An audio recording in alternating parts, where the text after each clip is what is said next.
Nama saya Salsabila Nuri Ramadhani dan ini adalah tugas perancangan arsitektur 4 tentang bedah karya Sport Center. Nah, ini adalah studi literaturnya. Saya akan menjelaskan tentang Sport Centernya dulu. Sport Center adalah bangunan yang mewadahi berbagai olahraga, baik itu di dalam ruangan tertutup maupun terbuka. Pada negara-negara maju, sarana dan prasarana yang dimiliki oleh mereka memasukkan unsur pendukung seperti perdagangan, restoran, playground, dan lain-lain. Pengertian dari kata sport centernya sendiri pun, sport itu berarti suatu aktivitas yang mengasah kemampuan fisik maupun otak atau gerakan badan untuk menguatkan dan menyehatkan tubuh. Sedangkan center ialah pusat atau bagian yang berada di tengah suatu tempat, menunjukkan satu titik benda atau tempat tertentu. Tujuan pembangunan sport center adalah menunjang kebutuhan masyarakat akan sebuah sarana olahraga yang representatif dengan mempertimbangkan unsur kenyamanan, keamanan, maupun estetika. Adanya sarana ini diharapkan dapat meningkatkan prestasi atlet di tingkat nasional maupun internasional. Adapun beberapa tinjauan dalam pembangunan sport center yaitu yang pertama, penghawaan alami. Penghawaan alami itu proses pertukaran udara di dalam bangunan melalui bantuan-bantuan elemen bangunan yang terbuka. Yang kedua, ada pencahayaan alami. Pencahayaan alami itu seperti sumber pencahayaan yang berasal dari sinar matahari.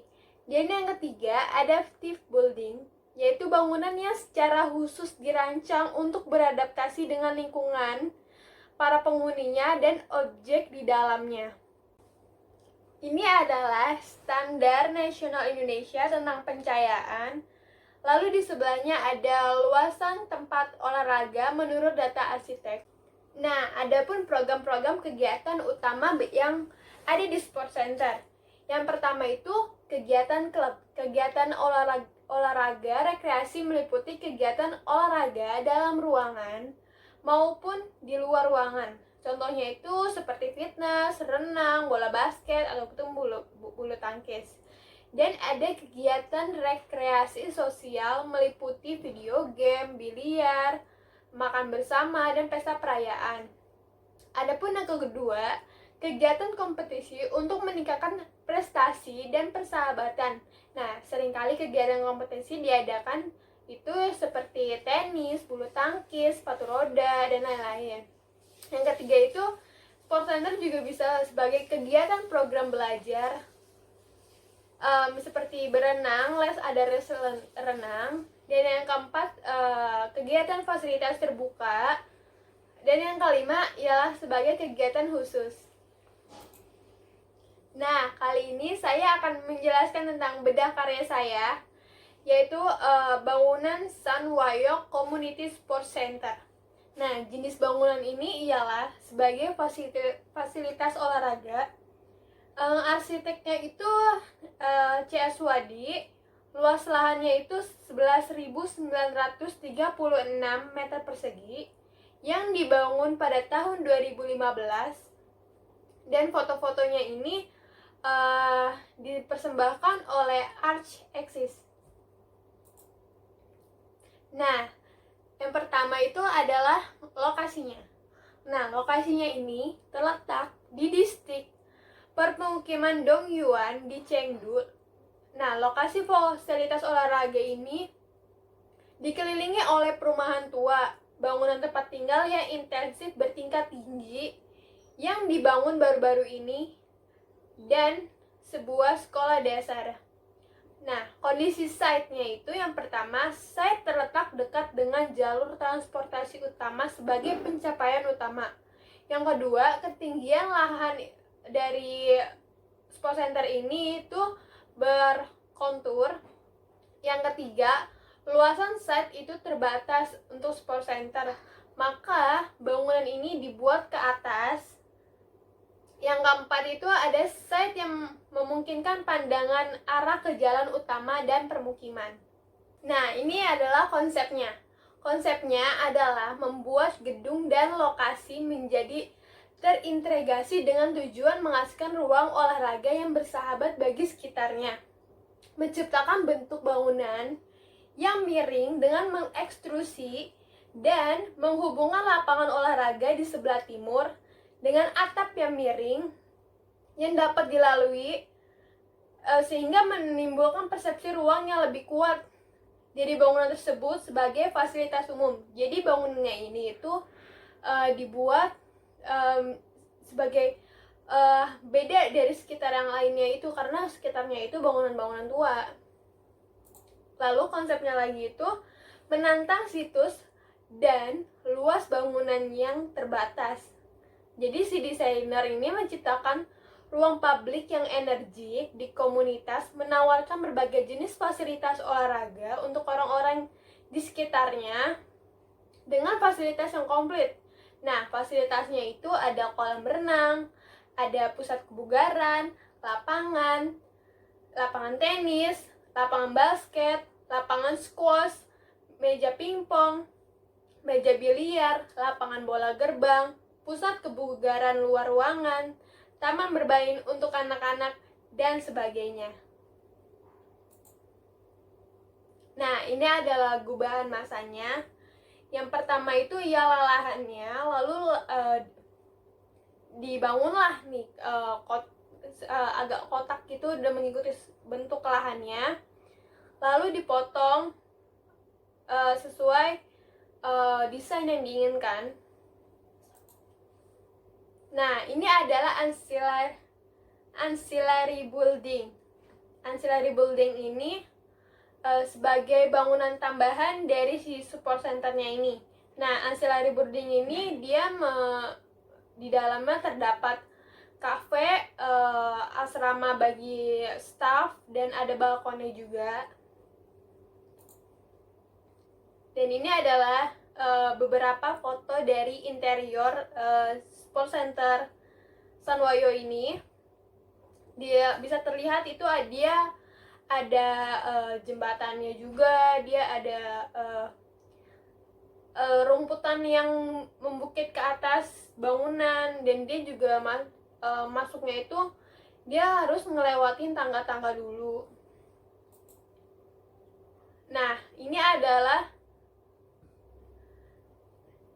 Nah, berikut beberapa gambar dari fasilitas olahraganya. Nah, ini gambar dari fasilitas bulu tangkisnya.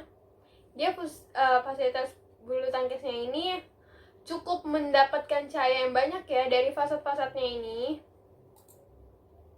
Nah, ini ada beberapa gambar juga, ada tenis room, ada basketball, lapangan basket. Nah, saya akan menjelaskan tentang struktur dan ruangnya.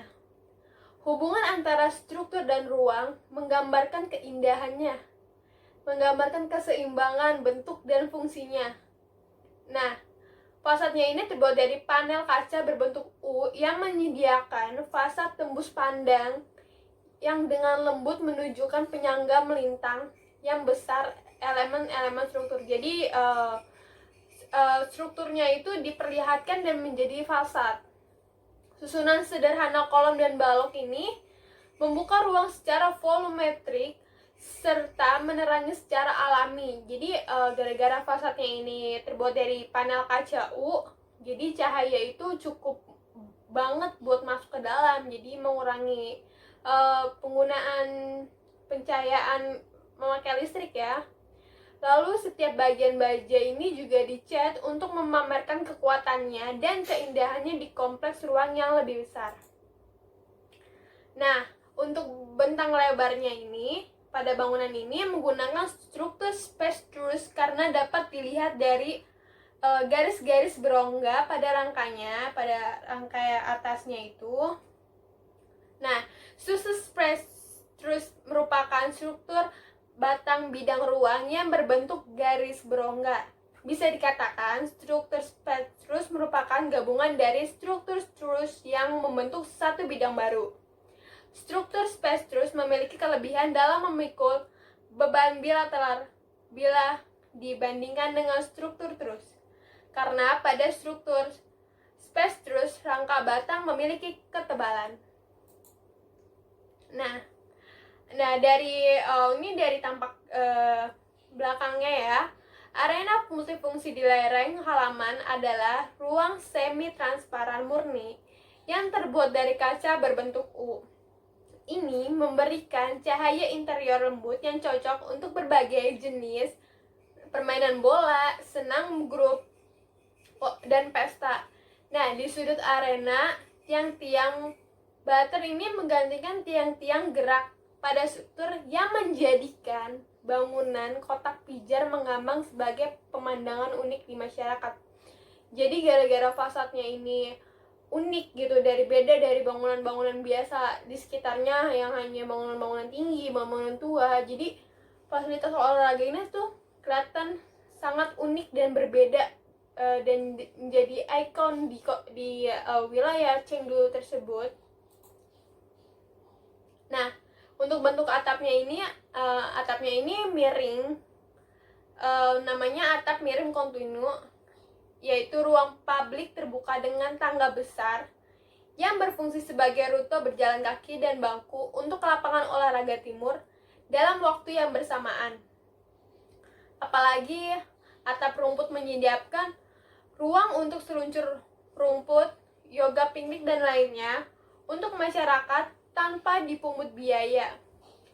Jadi bisa dilihat dia itu ada seperti bukitnya gitu kan ya. Nah, bukitnya ini menuju ke dek atap di lantai 4 sepanjang lereng. Nah, ini tuh membentuk seperti bukit buatan yang menghadirkan seperti terasa seperti naik-naik gunung atau naik-naik bukit gitu. Jadi ini sungguh luar biasa sih idenya.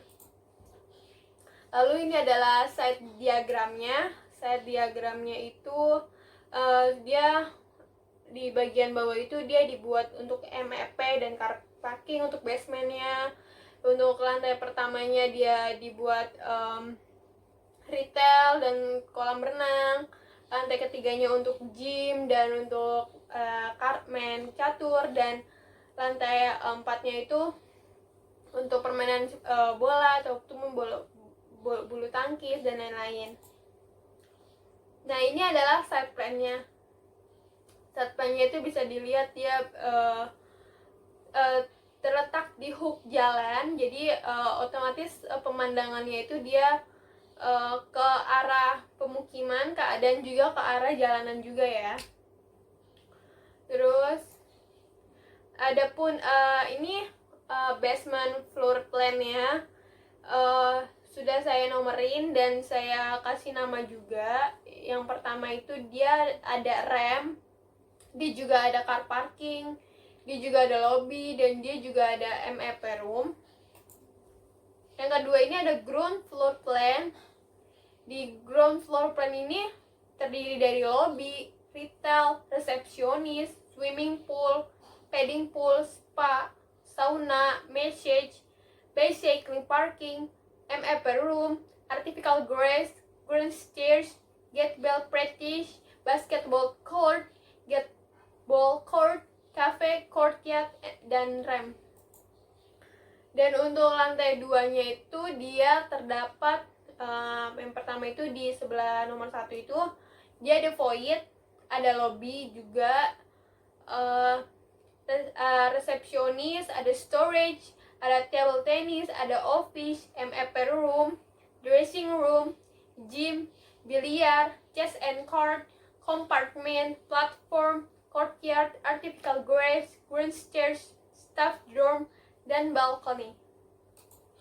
Dan untuk third floor plan itu dia terdiri dari lobby, resepsionis, badminton hall, office, MEP room, dressing room, squash room, meeting room, storage, bridge, outdoor stairs, dan juga ada roof ya. Terus roof floor plan-nya itu ada stairs, ada artificial grass, ada platform, ada courtyard, dan juga roof. Nah, ini adalah gambar dari tampak timurnya. Ini adalah gambar dari tampaknya selatan. Nah, dari tampak selatan ini saya bisa menjelaskan bahwa fase serata ini memungkinkan paparan sinar matahari dan pemandangannya optimal, sambil tetap memberikan efek berjenjang pada ruang hijau bertingkat. Bangunan itu menyalurkan bentuknya ke titik fokus eksterior timur. Dan ini ada potongannya. Nah, dari tadi kan gambarnya itu agak kurang komplit ya. Nah, dari potongannya ini kita bisa melihat di manakah letak-letak fasilitas-fasilitasnya itu. Di sini bisa dilihat ada dari lobby, ada abis dari lobby masuk ada kolam berenang juga, ada courtyard, lalu ada message, terus ada dressing room, table tennis, ada squash room, ada badminton di paling atas, dan ada car parking di basement, ada cafe, dan ada staff room juga. Nah, ini dari potongannya juga, dan kita juga bisa melihat ya letak-letaknya ini. Jadi badminton di mana, swimming pool di mana. Ini udah saya nomor-nomorin semua. Dan ini untuk detail arsitekturnya. Jadi detail arsitekturnya ini dia menggunakan aluminium juga, dan saya udah cantumkan di situ nomor dan materialnya apa. Nah, ini untuk sirkulasi kendaraannya. Pada panah biru itu sirkulasi untuk kendaraan bermobil. Nah, untuk kendaraan bermobil itu dari jalanan, dia masuk menuju ke rem, turun ke bawah ke basement untuk ke car parking. Sedangkan untuk bagian bersepeda itu saya tandai dengan panah hijau. Nah, panah hijau ini dia karena bangunannya itu tidak ada pagar, jadi bisa masuk dari mana aja lalu menuju ke bicycle parking. Nah, untuk sirkulasi orang ini cukup luas juga ya untuk orang. Jadi dia itu bisa datang dan masuk ke dalam bangunan melalui lobi, ataupun misalnya datang dia untuk naik tangga dan naik ke perbukitan yang tadi, ataupun dia juga bisa nonton basket di situ di lapangan luar, ataupun bisa juga ke kafe. Ini semuanya itu panahnya itu sirkulasi orang yang mungkin bisa masuk ke berbagai tujuannya. Nah, kebisingan terbesar itu terdapat dari jalan utama. Nah, dari jalan utamanya itu, tapi dia dikurangi dengan ditaruh beberapa pepohonan sehingga meredam kebisingan itu. Nah, ini untuk hubungan ruang lantai basementnya. Dari lobby itu dengan parkir mobil itu terhubung, jadi dari parkir langsung bisa naik lobby, dan semuanya itu lantai pertama sampai lantai 4 itu terhubung melalui tangga ya. Dan ini adalah hubungan ruang di lantai dasar. Jadi letak kolam renangnya itu berada di tengah, sehingga dia bisa leluasa seperti bisa ke message, ke dressing room, dari resepsionis juga, untuk ke spa juga. Dan ini untuk lantai keduanya. Untuk lantai keduanya ini dia di tengahnya itu table tennis. Jadi table tennis ini dia karena letakkan di tengah-tengah, dia juga bisa menuju ke gym, ke biliar, ke dressing room, ke office, ke lobby. Dan ini adalah lantai 3-nya. Kalau lantai 3 ini dia tepat di tengahnya itu badminton hall ya. Dia menghubungkan dengan tangga di luar, jembatan juga. Dan ini adalah atap daknya yang paling atas, dan bisa kita lewat dari rumput-rumput yang tadi seperti bukit-bukit. Ini adalah zoning untuk basementnya. Ini adalah zoning untuk ground floor-nya.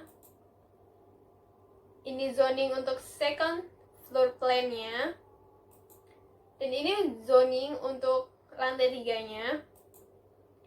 Nah, kesimpulan menurut saya, kelebihannya ini, bangunannya ini memiliki ide-ide yang benar-benar mendorong lebih banyak ruang keluar. Jadi ruangnya itu diekspos dari gedung, dan situs tersebut menciptakan keterpaduan yang unik di antara keduanya. Jadi dia bangunannya tuh benar-benar dibuat sedemikian rupa dari lahan yang terbatas ini, ya kan. Terus banyak fungsi yang dibagi dengan rapi menjadi beberapa lapisan secara vertikal. Penggunaannya mengejutkan di seluruh bagian. Nah, yang ketiga itu dia karena fasadnya itu terbuat dari kaca jadi meminimkan penggunaan tambahan cahaya dikarenakan fasad kaca yang memberikan cahaya alami yang cukup banyak. Nah, kekurangannya itu penggunaan kaca pada bagian seluruh fasad dapat menerima cahaya yang baik, tetapi juga mendorong penerimaan peningkatan panas yang membuatnya meningkat kebutuhan energi. Nah, itu adalah presentasi tugas saya. Terima kasih dan mohon maaf jika ada kesalahan. Bye-bye.